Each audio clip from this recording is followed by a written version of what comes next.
A'udzu billahi minasy syaithanir rajim.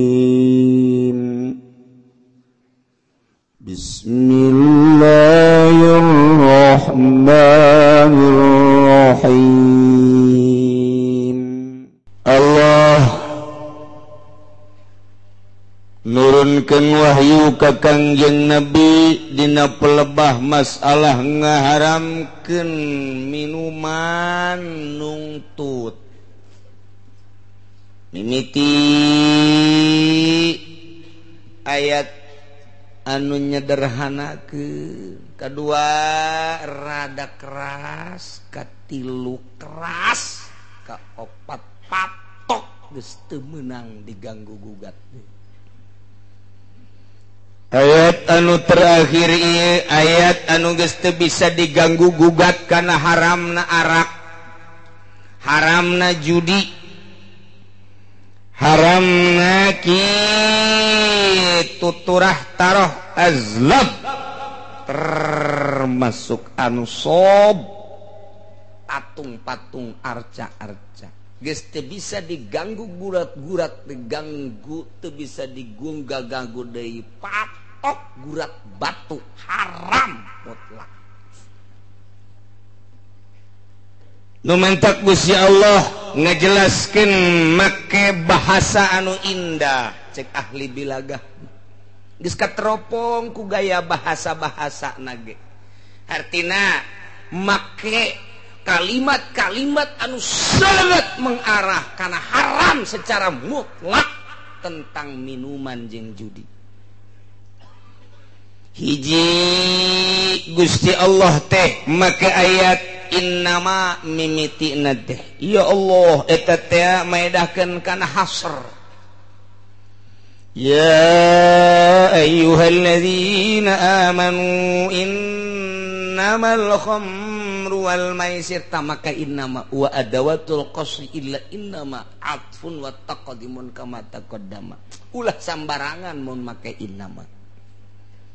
Berarti ieu luar biasa make innama mas sarua jeung kieu. Lantaran di dieu hukumna teh rijsum min amali syaitan, kulantaran aya innamal khamru wal maisiru wal ansabu wal azlamu rijsum min amali syaitan. Rawong kuari ku ilmu ma'ani, cek ilmu ma'ani malantaran aya adat koser bentukna inama, lamun ku urang dilempengkeun masar wajeng la rijsa wala syai'a min amali syaitan ila hadhil arba'ah. Eueuh anu ijid, eueuh anu najis, eueuh anu panggoreng-goreng, eueuh hiji perkara anu jahat tina pagawean setan kecuali nu opat ieu. Patok geus tama bahasa teh. Eueuh nu pang najis-najisna, pang ijid-ijidna, pang goreng-gorengna, pang jahat-jahatna, pang bolon-bolonna, pang goblok-goblokna. Pang naon deui? Kecuali nu opat ieu. Tah eta bahasa inna mah teh kos kitu. Dilempengkeun make fan ma'anil la rijsa wala syai'a min amali syaitan illa hadhil arba'ah. Entak mun teu ngaji ma'ani mal beres. Mal beres. Ieu nu opat. Hiji khamr, dua judi maisir, tilu ansab, opat azlam. Sedengkeun nu opat-opatanana eta di cadasna aya. Di sepatan aya, di Cikupa loba, pasar Kemis teu. Komo Cilongok mah eueuh bae. Ngan di mana-mana orang Cilongok. Masyaallah. Opat ieu. Mabok baheula mah di kota ku ari handapeun tangkal awi. Masyaallah. Jorhe jasa. Orang kota mah batuk nage homer nu seungit teh urang dieu masyaallah begitu batuk teh kaambeuna buh masyaallah bala-bala jore paneta mabok bala tuh kitunya judi baheula mah hanya jelema-jelema bararia sabae nu baraga duit Cina encek kuari mah kuari di lembur judi naon bae pake judi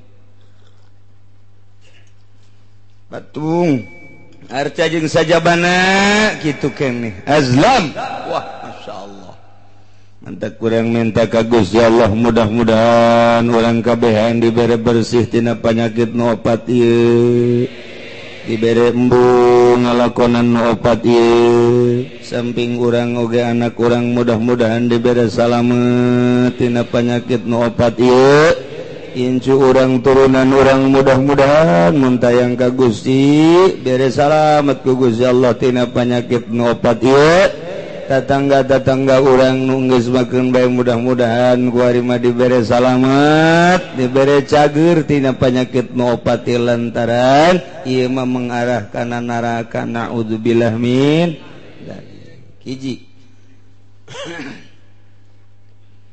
nomor kedua arak ieu ku Gusti Allah bisa kompet daunkeun jeung ansop arak eta disangkopet daunkeun dihijikeun ayatna jeung nyembah ka patung jeung nyembah ka berhala sedengkeun kapan eta mah musyrik ta manukos kitu mah ieu nginum arak disayatkeun jeung eta berarti ku benci-bencina jeung ku jahat-jahatna ku goreng-gorengna dihijikeun jeung perkara nu goreng jasa sekaligus Gusti Allah innamal khamru wal maisiru wal ansabu wal azlamu rijsum min amali syaitan coba nginum arak jeung judi dihijikeun jeung naon dihijikeun jeung nyembah ka patung jeung nyembah ka berhala masyaallah cek Kangjeng Nabi nu mantap cek Kangjeng Nabi syaribul khamri ka abidil wasan jelema nu nginum arak sarua jeung jelema nu nyembah ka patung Masya Allah eta teh kunaon eta ku gede-gedena dosa nginum arak dihijikeun beda ayat tadi disakompet daunkeun ku Gusti Allah innamal khamru wal maisir wal ansab wal azam raisun mantap cek Kangjeng Nabi syaribul khamri ka abidil wasan jelema nu nginum arak sarua jeung nyembah ka patung di lembur urang nu nginum bir loba jasa nginum menzen loba jasa vodka macem-macem ya Allah ya Rabbi na'udzubillah min nomor katiluna Gusti Allah teh atuh ngitah ngajauhan ku bahasa fajtanibu innamal khamru wal maisiru wal ansabu wal azlamu rijsum min amali syaitani fajtanibu eta bahasa pajtanibuh teh lamun urang ngaji usul fikih mah eta teh nu kos kitu ngaranna amr sedengkeun al amru ma idza utliqa in sarafatan sariful lil wujub berarti di dieu teh aya amr nu maedakeun kana wujub amrun bil ijtinab berarti di dieu teh zahirna amr teh kapan lilut atuh syahai dengekeun ku sia urang Cikupa, urang Pasar Kemis, urang Bojong, urang Belaraja, urang Tangerang, sakumna bae Allah teh geus ngahukuman kana khamar jeung judi jeung ansab jeung azlam eta teh termasuk rizum min amali syaitan atuh pantadibu atuh Gusti jauhan atuh goblok sarua jeung kitu awas ya mun teu make goblok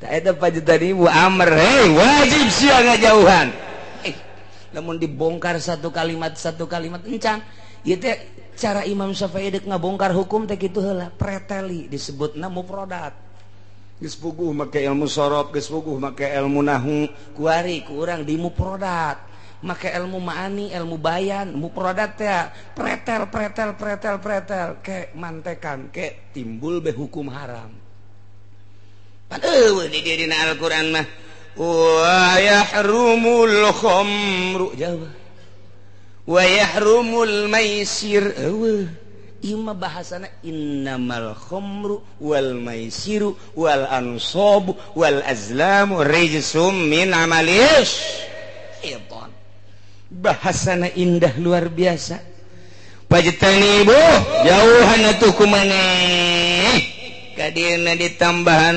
la'allakum tuflihun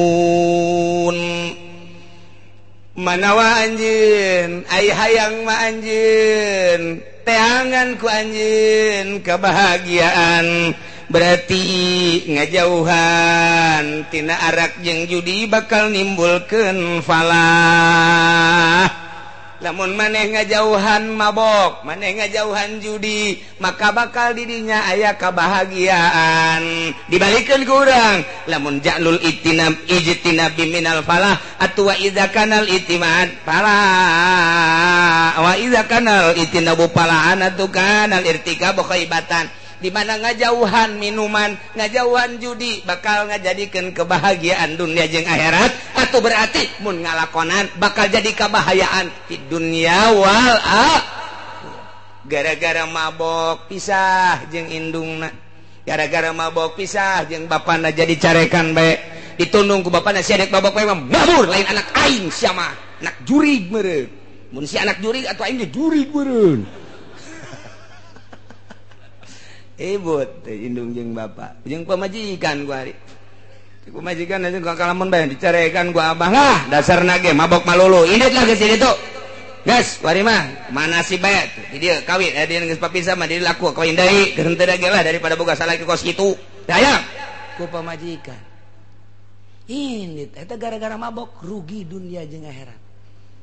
Mun gugura kuari diomongkeun ti jati ka dieu nu sok mabok bae nu geus teu bogana naon ieu di duniana bae kuari dina bogana ge puyeng bae ulah nyaho jasa ti jati ka dieu bae ulah waka Tangerang heureunan nya nyaho jasa jati koroncong kagambar jasa ku mata hate doyong gelam gembor atuh kabayang jasa jelema-jelema na kos karari itu kabeh ge terus ka dieu ka Sukamantri komo Sukamantri mah jawarauh kabeh kagambar ku mata hate ke kebon kalapa kadinya nu sok mabok teh nyaho jasa ulah sangka aing teh nyaho anak Ki Haji tinggal anak Ki Haji guys terus kabelah dia ka Picung ke Pasar Kemis emang aing teh nyararaho jangkung gede jelema nyaho jasa aing ge mararabok nu kunyin aya di dinya nyaho tah eta nu bebeakan bae nyaho nu marah bae nyaho nu ribut bae kuari nyaho nu walah weuleuh bae nyaho sekitar jati datang ka pendek ting Pasar Kemis lah ka ditu tuh ka mana karena ka naon karena kaputat nyaho datang kaputat nyaho emang kiai nyahoan jasa emang kumaha kitu bebeja ka aing jelema-jelemana ulah pajar gaib sia mah mesti pajar gaib bae tuh deur ka kukun menyararaho tuh masyaallah nya sok di hadapan guru hehehe ceuk aing teh nyaweun beureun sia teh tukang mabok nyaho aing kebel-kebel cabok sia ku aing. Emang wani ya letik mah wani kanu gede henteu ngagantungkeun bahagia nyantelkeun bahagia Gusti Allah make bahasa la'allakum tuflihun bahagia maneh mun ngajauhan mabok jeung judi lamun ngajauhan mabok jeung judi bakal nimbulkeun kebahagiaan dunia jeung akhirat mun ngalakonan rugi dunia jeung akhirat eta kakarak duniana rugi komo di akhirat nama dibeulem dikerebakeun dikulub ke di neraka jahanam alhamdulillahirabbil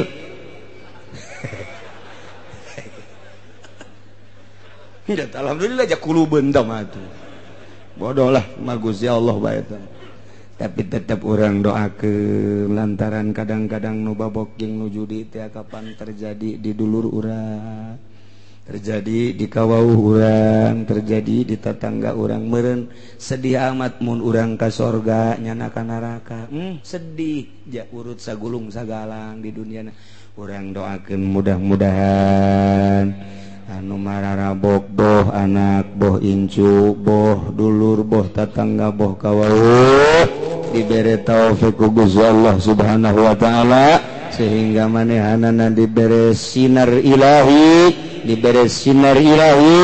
nyaho kana bener tobat ninggalkeun kabairna amin ya rabbal tambahan deui ku Gusti Allah innama yuridu syaitan wa yuqi'a bainakumul adawata wal baghdha fil ghamri wal maisir deuk kumaha bagusna atuh judi jeung mabok mah lantaran ku setan dijieunkeun hiji alat setan teh nyieun alat anu paling luar biasa ampuhna babarieun jasa jang nimbulkeun bagdo jeung adawah tesa asal geus mabok bage tesa asal geus judi bage boro-boro jeung sasaha bapana judi jeung anakna ribut bapak jeung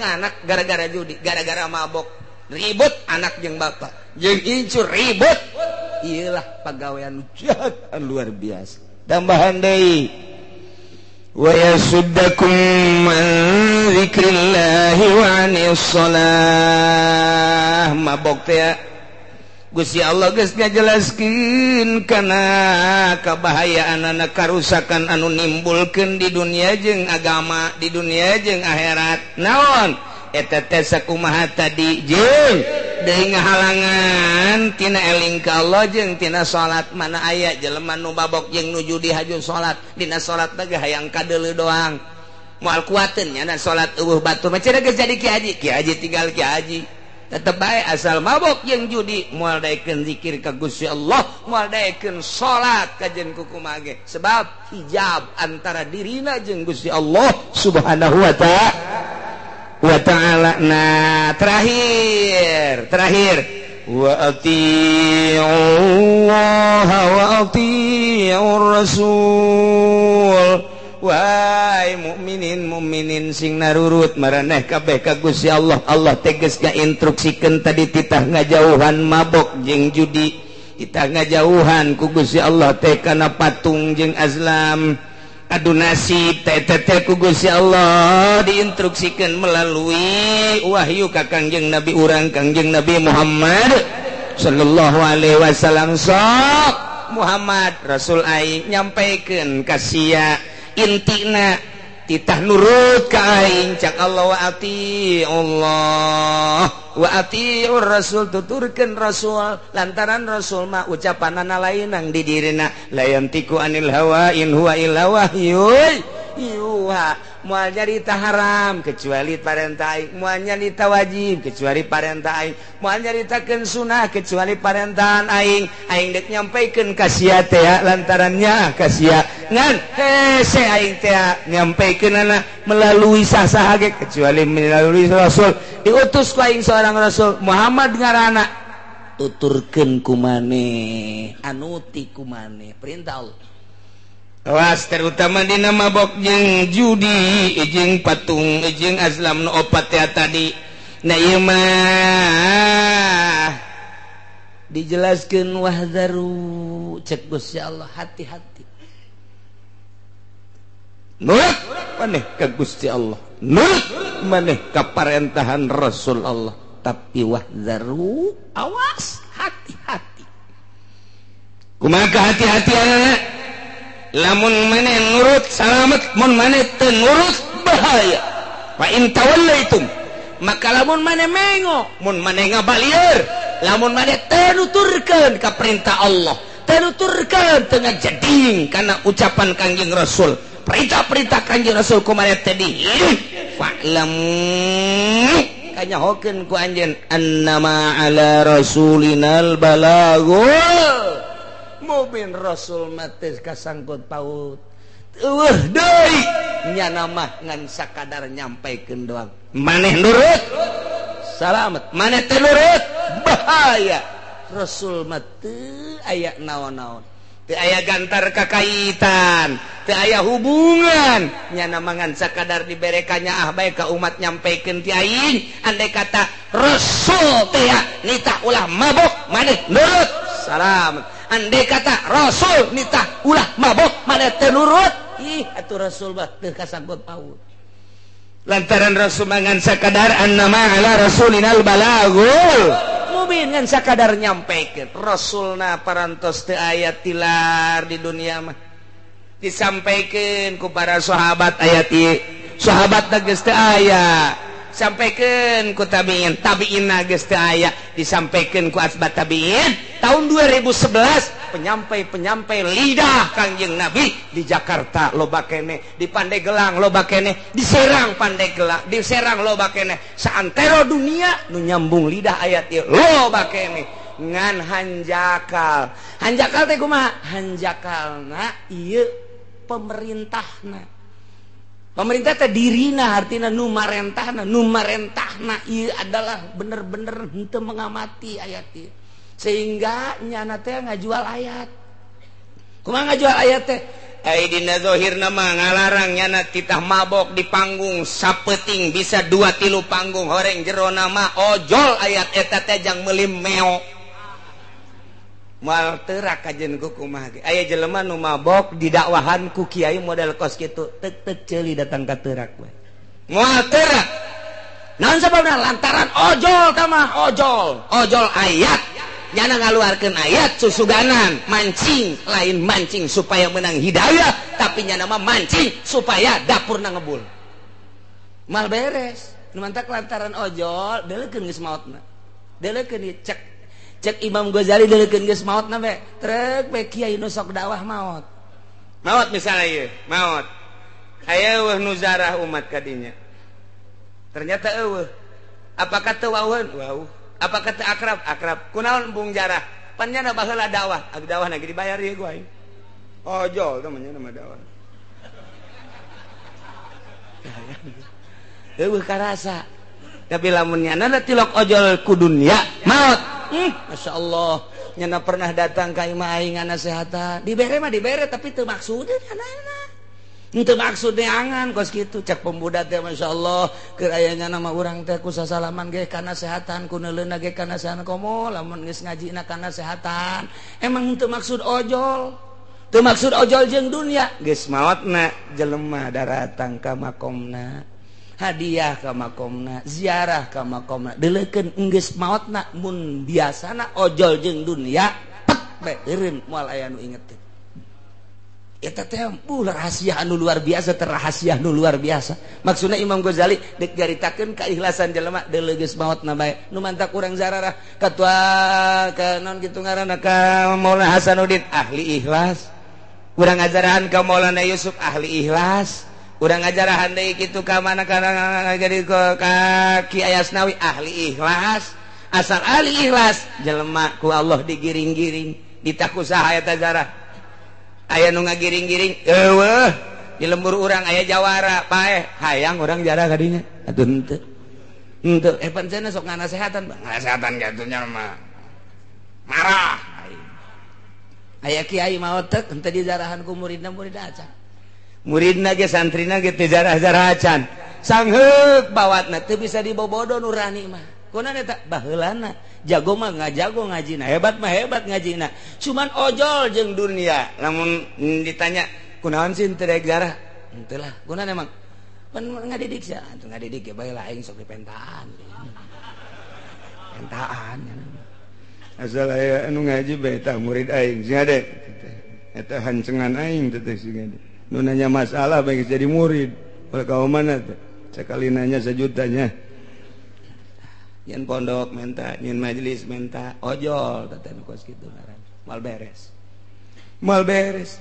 nyen kudu nyen majelis manyanana tuh aya masyarakat teh nyen majelis aya nyana meuli apansa eta goblok kiai di Singapura kos kitu eta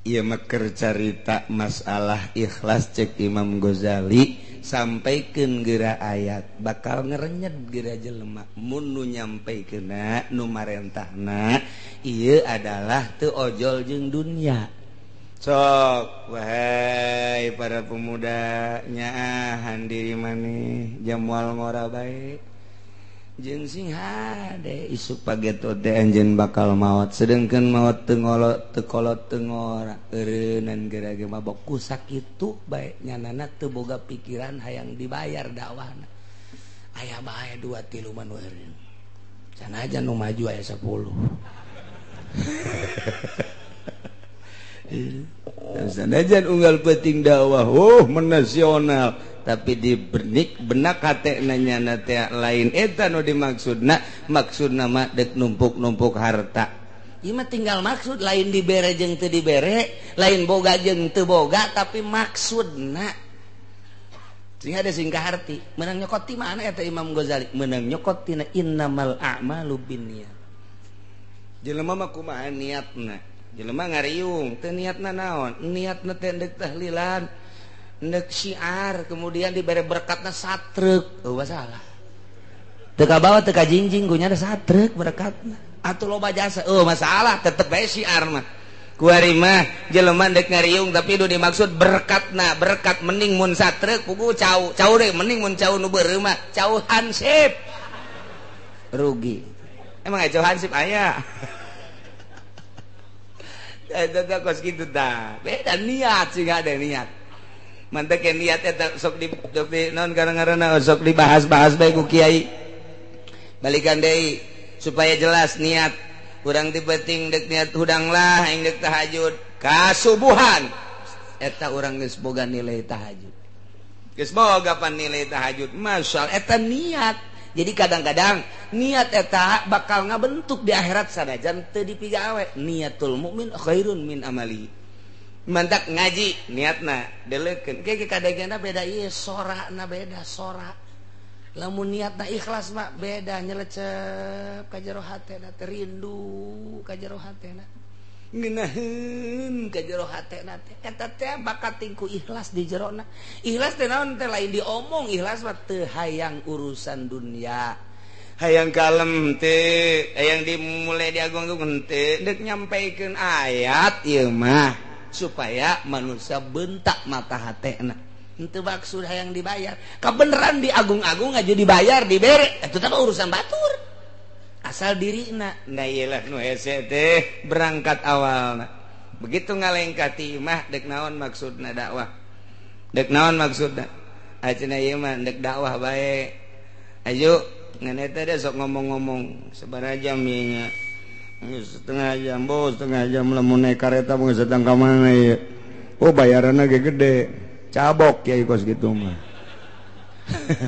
eta teh ilas eta kos gitu kan eta teh piceun mun hayang bener piceun mun hayang bener yeh nyampaikeun ayat ieu disampaikeun di dunia ayat ieu disampaikeun mabok makin menjadi-jadi hese luar biasa nah ye diakhiri ayat nu tadi teh ku Allah wa atiur rasul narurut marane kabeh ka Gusti Allah teh ngalarang melalui Kangjeng Rasul minum arak judi wa atiur rasul tuturkeun turut ku maneh Kangjeng Rasulullah wazaru jeung hati-hati kudu rempan maneh kana berbagai permaksiatan lantaran bakal ngejerumuskeun anjeun ulah-ulah di dunia komo di akhirat nama deui bakal sing jarungkel ka neraka jahanam lamun nurut atuh salamet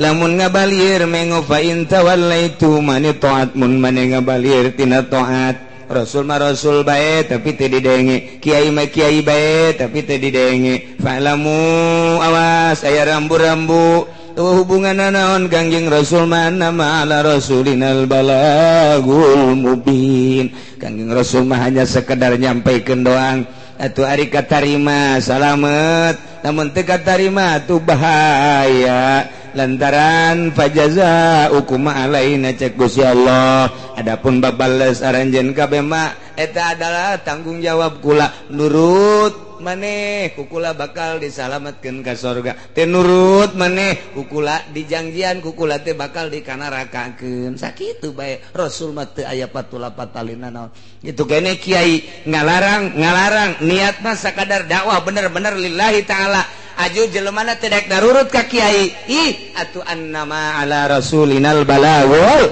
mubin kiai mangan sakadar nyampaikeun doa nurut jeung teu nurut lain urusan kiai mantap kiai ulah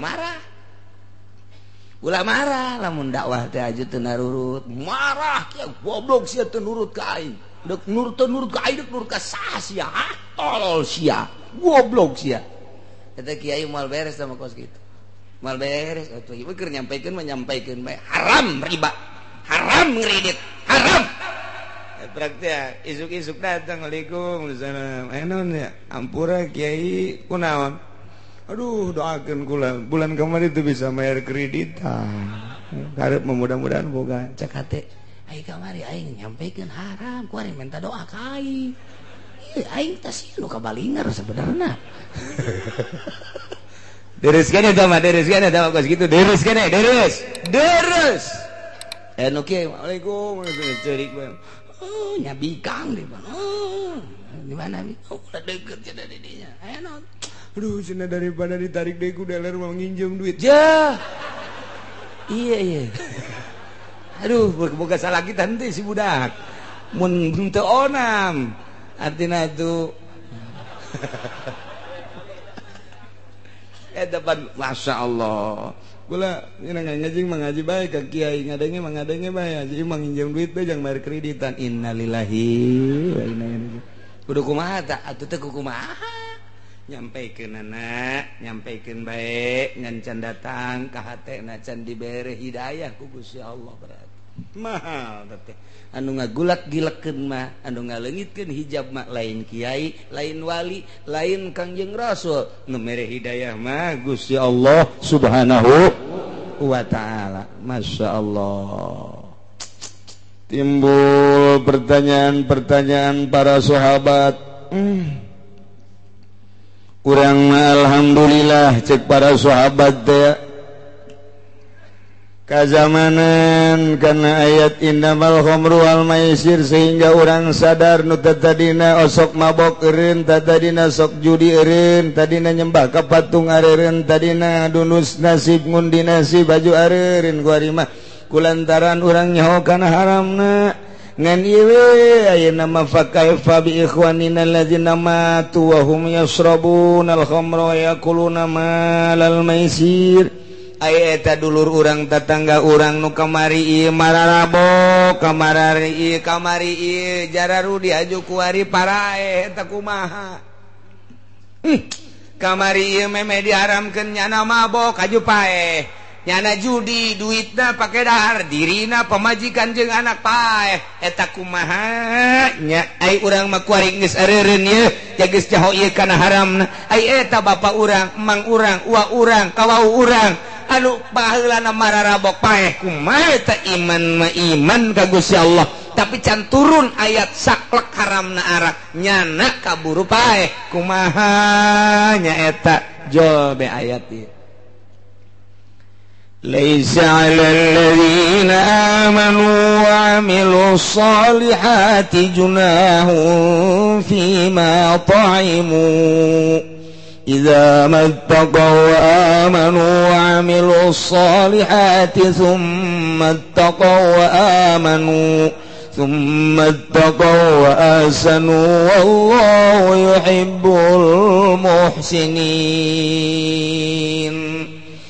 Cek Gusti Allah laisa 'alal ladzina amanu wallahu alam bimuradi teu aya tetep ka jelema nu ariman ngimankeun geus amilus solihati bahkan beramal soleh junahun dosa teu kadosaan fima taimu dina sagala rupa hasil-hasil nu kumanehanana di dahar lamun dina arak mah kunyana diinum nginum arak wal maisir hasil daripada judina kunyana di dahar dirina jeung pamajikan keluarga eta mapan qoblat hari memeh diharamkeun artina jelema nu baraheula iman ka Gusti Allah jeung Rasulna bahkan nyana ngamal soleh ngan encan turun ayat kasaklekan haramna diharamkeun nginum arak jeung judi kemudian nyana kaburu maot cek Gusti Allah laisa junahun teu dosa alal ladzina amanu wa amilus solihat bagi jelema nu ariman terus amal soleh fima taimu dina naon nu kunyana nu diinum arak diinum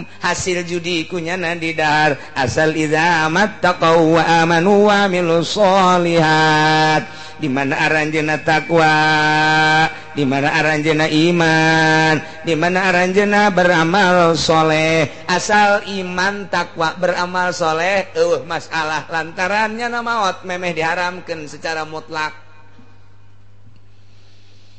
dikuatan deui ku Gusti Allah summa taqaw amanu inget yang penting mah takwa jeung iman modalna syaratna asal takwa jeung iman tambahan deui ku Gusti Allah summa taqaw ahsanu nu penting mah takwa jeung ihsan nu mantak aya 3 di dieu teh ittaqau teh loba amat aya rahasiaan teh barang dibongkar ku ilmu bilagah mah nomor kahiji aya idza mattaqau wa amanu wa amilus solihat nomor kadua sumattaqau wa amanu nomor katilu sumattaqau wa ahsanu aya 3 ittaqauna loba amat atuh cukup bae hiji ittaqau anu awal mah eta adalah jang pribadina ittaqau nu kadua mah jang pribadi jeung halayak rame ittaqau nu katilu mah jang dirina halayak rame jeung ngalaksanakeun ihsan nu mantak aya iman aya Islam aya ihsan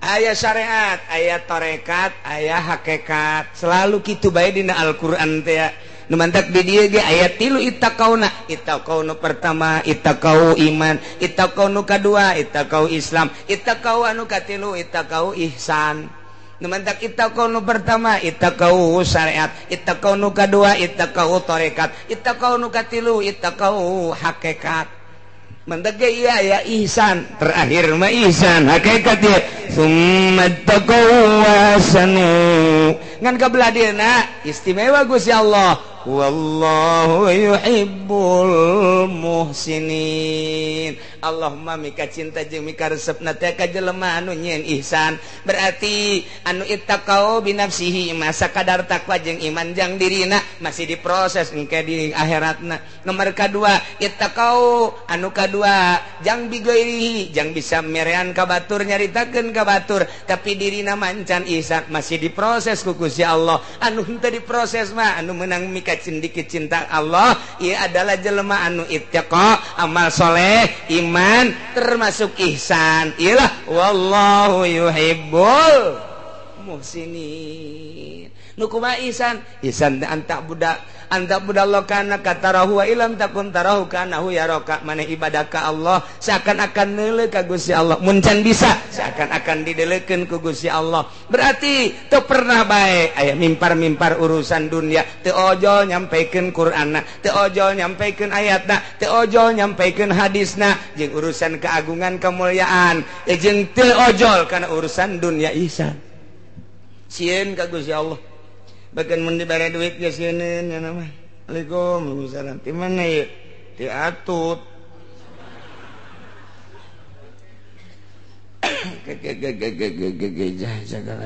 ai butuh ieu ka duit teh ieu teh pan keheulanya halal apa haram kitu ahli Allah kela dieu kala sabaraha duit yang dibuka teh bu emang tarima bente sabaraha duit teh barang dibuka teh 1 juta lah leutik 1 juta mun 5 juta mah bejakeun ka atut daek 1 juta mambung panai 5 daek kagok ka neraka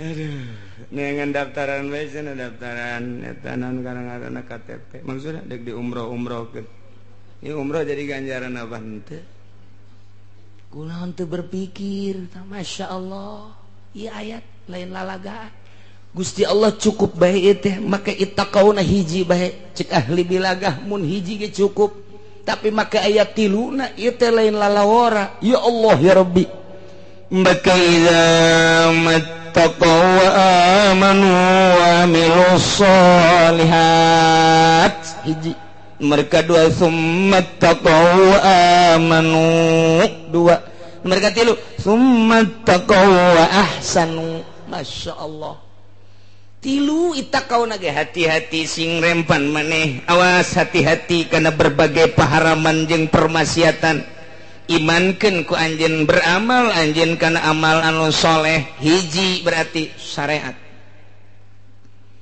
tambahan deui ku Gusti Allah summattaqaw wa amanu mentak ka dieuna ge make tafsiran Imam Jalal teh sabatu ana taqwa wal iman di jerona teh geus tetep takwa jeung iman ngan kuari ngalaksanakeun nya nante akana intisari takwa jeung iman tarekat ngaranna suluk disebut berangkat kuari mah lain sakadar iman tetapi nyana berangkat hati teh supaya benar-benar deket jeung Gusti Allah supaya datang ke mana ya? Supaya datang diri nate ka Gusti Allah. Emang Gusti Allah bisa ditempuh jalan mana? Bisa ente naik kereta, bisa ente naik kapal atau naik Apollo. Oh, otak nancan datang eta budak. Gusti Allah mah di mana-mana aya. Tapi lain berarti eta Gusti Allah. Kumaha tuh ngaji nu mantap ge. Jangan ngajinya terus bae atuh otakna pendek jasa sia mah. Campur jeung naon? Wayah ngaji-ngaji wayah datang ka imam nonton TV melulu. HP bae meuli nu anyar deui. Oh, budak. 3G HP na geus. Mending mun ngarakeun aki-aki geus bau kuburan. Mamawa HP keneh bae. Ya Allah, ya Rabbi, tak aki-aki buang ka warah jas.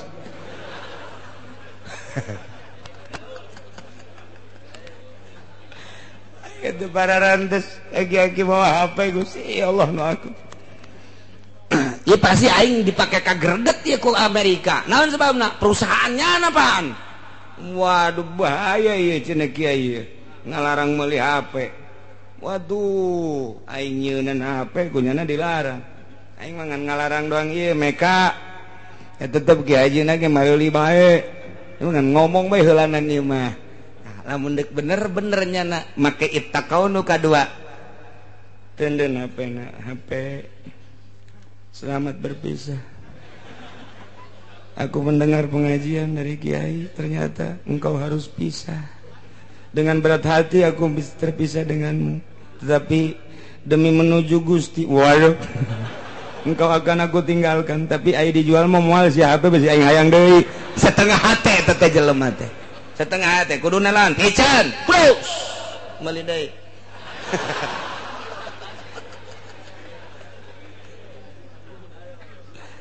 Lain lalagaan ibadah teh nu mantak urang eueuh ngeunah kumaha ilmu fatul muin mah aya, ilmu jamul jawame mah aya, ilmu tafsir mah aya. Kok eueuh ngerenyet cenah ibadah eueuh ngeunah asal eueuh ngeunah bae ge kadeuleu jelema mah sinarna eueuh. Emang kumaha gitu? Lamun aya jelema nikmat ibadah ngan nyaritakeun nikmat ibadah mah teh mah geus rahasia bae hese nyaritakeunana ngan beda engke sinarna. Boro-boro ndek nanaon tah pepegatan jeung HP bae ge sakitu hese. Aing mah geus kolot umur 60 tahun ku batur di ustad-ustad jeung di kiai-kiai. Lah HP aing isin aing geus aing mah moal. Ku ari mah HP teu boga nonton TV bae. Atuh ieu bagi berat penyakit. Bagi si parah ieu mah impus ieu mah kiai kos kieu mah. Geus teh TV geus sia mangpaatna aing neuleuhan sia bae ti baheula teh ngan saukur berita bae paling ge anu-anu lah. Film nyanyi geus teh hayang aing mah geus tah dua tang. Coba ge dua bae HP jeung TV. Ieu teh di jero hate diberesihan teu hayang teh mah kos kitu mah lahun walabun teh mah geus aing mah deuk ka Allah bae saminggu bae ngerenyet bakalna hayang meuli deui.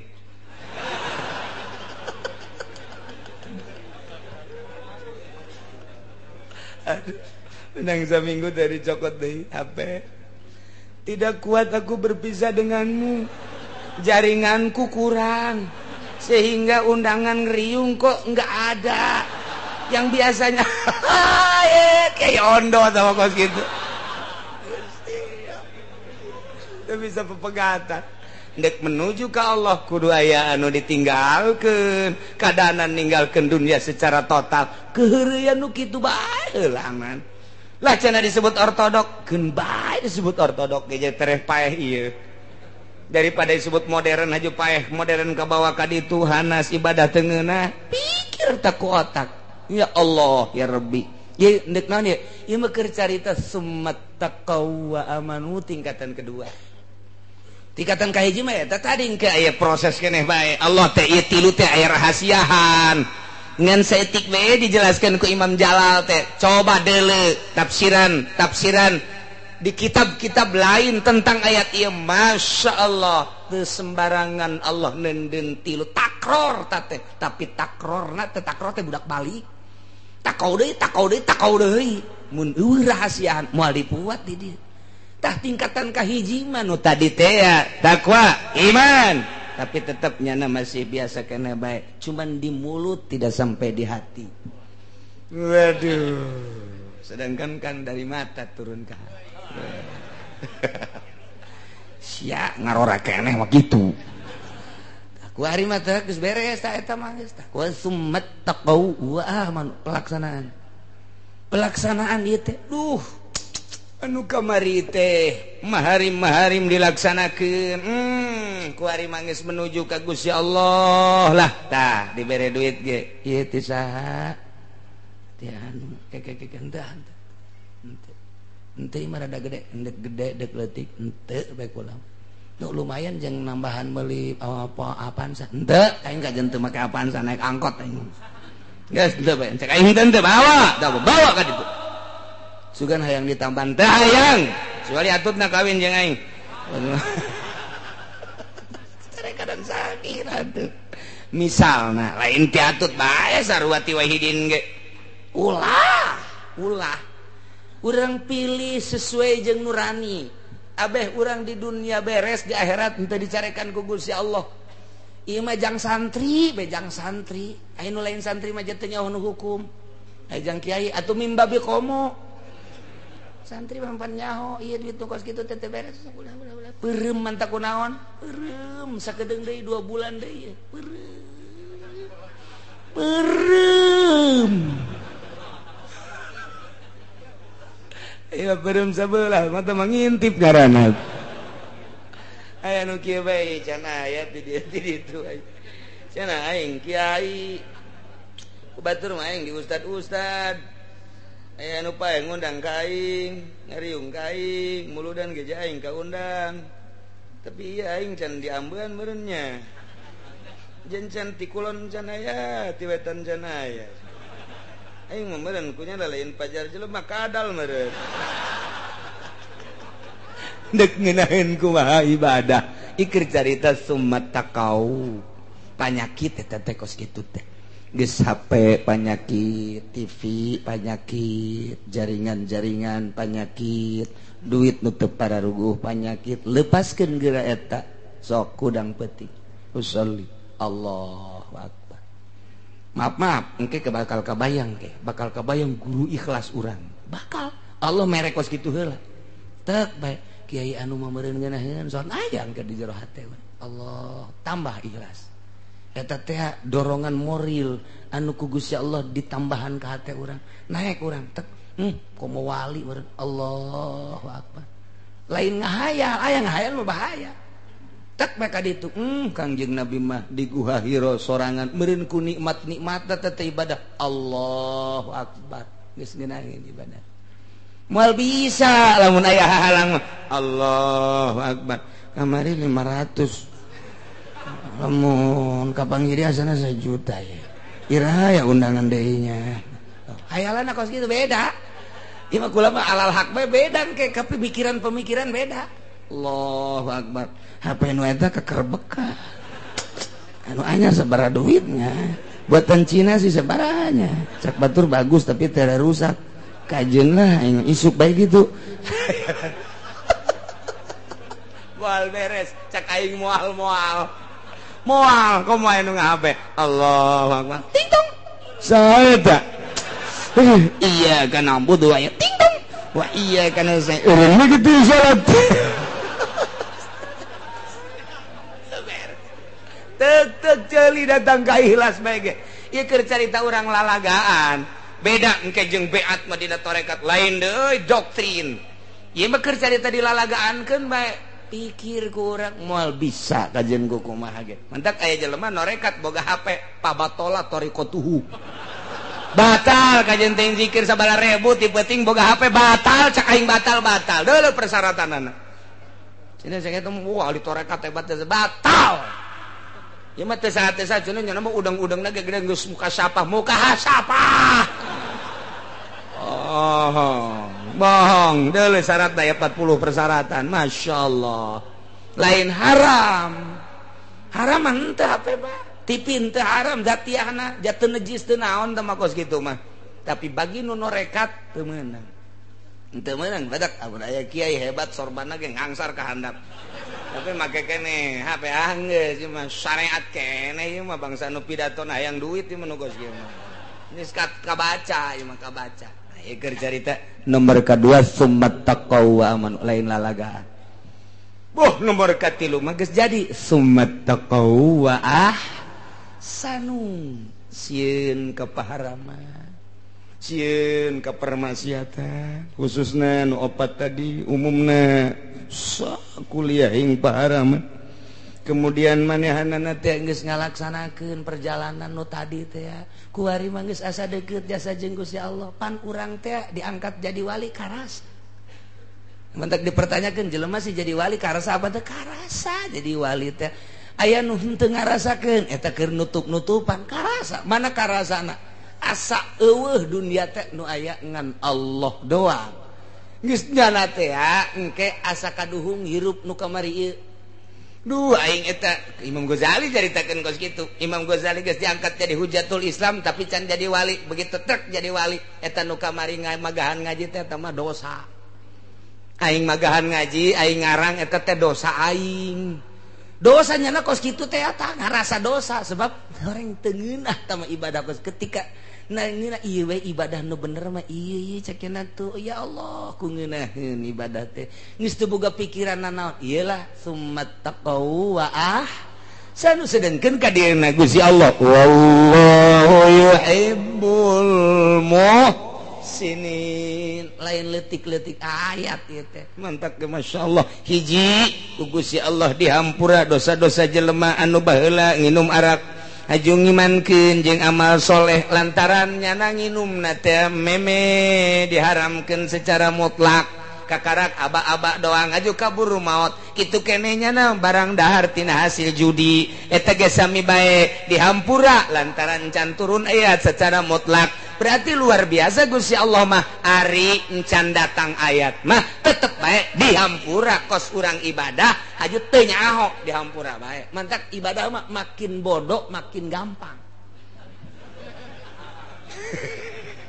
jih atau makin gampang urang dek ka Mekah kemudian aya nama toab sedangkeun lamun toab teh kapan kudu boga wudu ja toab ka salat sedangkeun kuari hese ngaraksana lantaran atupan jelema teh ribuan urang kakarak ge salengka geus aya jelema urang takroni nya hideung antal jeung urang mending mun putih mah nya hideung nya batal kan geregat teh urang kitu mah urang kalau urang India atau Pakistan tapi nu geulis teh bagon nu teu geulisna mah makanya kertoab sih ditakkeun geulis andai kata aja sia mapan kitu bae pikiran teh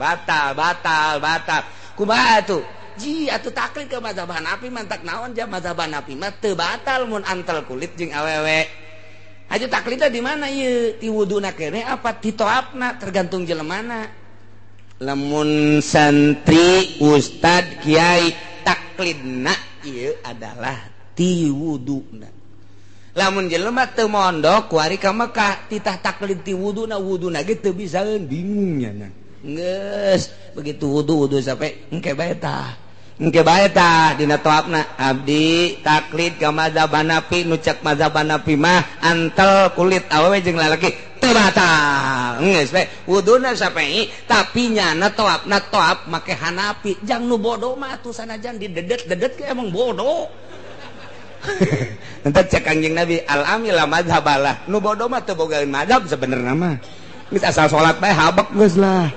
mentak beuki bodoh beuki babari kos solusia geus gitu keur carita ulah ngahesekeun ka nu bodoh mah iya tuh nu bodoh dihesekeun memaldaikeun salat aya nini baheula ka abah cenah kula ieu kiai di ka Mekah ayo atuh jaya mah ka Mekah jangan teu bisa babacaan teu kudu babacaan nu bisa bae naon nu bisa mah jakul ge balelol cek nyana teh zaman baheula ieu aju kula mah cenah maca kul ge ulah maca kul sa sholawat bae jeung maca sholawat ge teu kudu babacaan babari meunang kiai teu kudu babacaan teu kudu eta cerita tangga mah babacaan wah temen bodoh nyana asa pinter banda aju nyana dakwah di ditu cok kidamiati ge itu menang babacaan ngunaheun ja ka kidamiati mah aing ngaji manasik gitu mah hese jasa da kekidamnya teh kudu babacaan sakiana ge ngeunaheun hebat panda atuh tita babacaan kumaha boro-boro doa manasik kulhu ge balelol aduh ulah ka Mekah burung atuh jang sanyanaeun mah asal ka ditu bae muter milu muter saing milu saing geus kucing-kucingan los entek abah-abah babari bae masyaallah ngeunaheun sarua jeung Ki Bustomi mun nanya masalah teh babari bae teh Ki Bustomi ge Assalamualaikum warahmatullahi wabarakatuh ka Mekah cenah kula jadi teu bisa doana kulo bae kulo cek Ki Bustomi teh tohap kulo bae saing kulo deui kuluna sabaraha sadekna sia dia sadekna sabaraha tumun 10 we 5 habak cek sarua ta abong saguru berenana di dia jeung Ki Bustomi teh saguru di Ki Prawira atuh kitu bae babari mentek ngeunaheun ka Ki Bustomi mah heuy cenah 5 bae kulhuna ge eta hartina lainna naon kiai teh ngangeunahkeun bae nu bodoh mah dipaksakeun ge hese bae tuh aju ieu si ustad milu ka nu bodoh atuh ulah bego ustad tuh ustad ti wuduna kene taklidna atuh masyaallah tuh geus beda-beda ke derajatna di masjid teh ieu mah bodoh ieu mah santri ieu mah geus ngaustad ieu mah geus nyai ieu mah geus wali atuh beda-beda ngerendengnya beda engke tahapanana nganu jelas mah asal menang pangampura Allah subhanahu wa ta'ala tinggal bae pebatalanana ari mazhab Syafi'i mah teu batal ari mazhab Hanafi mah teu batal mazhab Syafi'i hitut batal atuh Hanafi ge hitut mah batal ke sia hitut aing mah Hanafi batal aing ngising nyaonya ngisingnya teu beres kemudian ditajong kalau getih mimisan batal cek Hanafi cek Syafi'i mah teu babari geus antal doang teh ja urang kaluar getih ja carang ja teurab atuh ja carang kaluar getih carang geus eta bae tah ka madzhab Hanafi jadi teu meunang hiji naon kitu ngaranna hiji pagawean ku dua mazhab tah eta doang nu teu meunang talpek ngaranna hiji pagawean dua mazhab teu meunang mun hiji pagawean kudu samazhab bae urang pagawean wudu samazhab pagawean toab samazhab teu meunang wudu nya Syafi'i nya Hanafi teu meunang atuh toab nya Syafi'i nya Hanafi teu meunang hiji pagawean dua mazhab teu meunang nu bagusna mah ti wuduna kene wuduna Hanafi toabna Hanafi ke ka salatna ge terus kitu Hanafi saharita mah acan salat mah henteu mangga masalah teh eta kos kitu nah lamun urang ayeuna dua pagawean teh kumaha teh teu kahar teh dua mazhab teh kumaha kieu urang ku ari toab ngamazhab ka mazhab Hanafi ai praktek terap taklid deui aing ka mazhab Syafi'i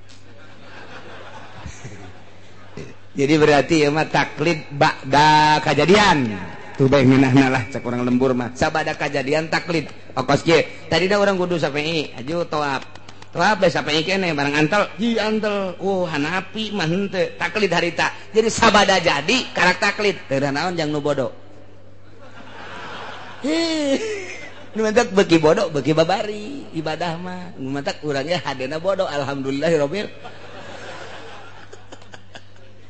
taklid aing ka Hanafi begitu